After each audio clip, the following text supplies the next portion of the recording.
Usa ka abandonadong panimalay sa Bukirong Barangay sa Cagayan de Oro City ang sorpresang giinspeksyon sa otoridad.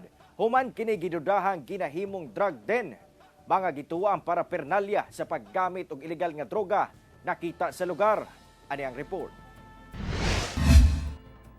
Sorpresang gisulod sa mga personahe sa Barangay Council uban ang mga barangay tanod sa Barangay Indahag sa Cagayan de Oro City.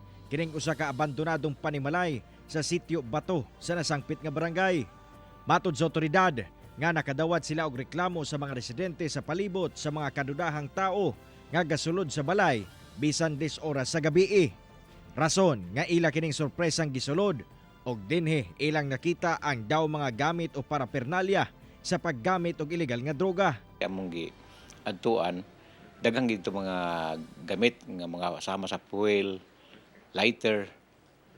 Halos na nito daghan-daghan uban ako agani nga akong chip tanod nga na-witness ito nga daghang kay mga gamit nga na bilin sa kuan sa maong balay. Sa maong inspeksyon, wala sila'y naabtan nga tawo nga gagamit og droga.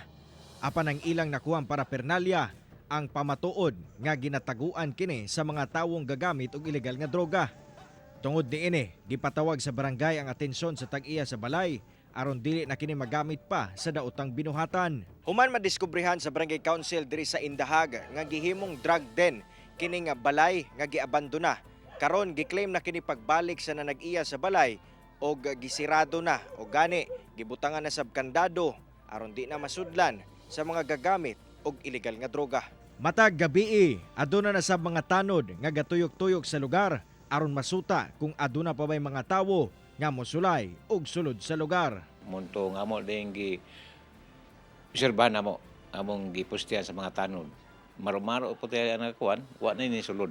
Kauban si Makoy Sempron sa kamera. Ako si Cyril Chavez para sa One Mindanao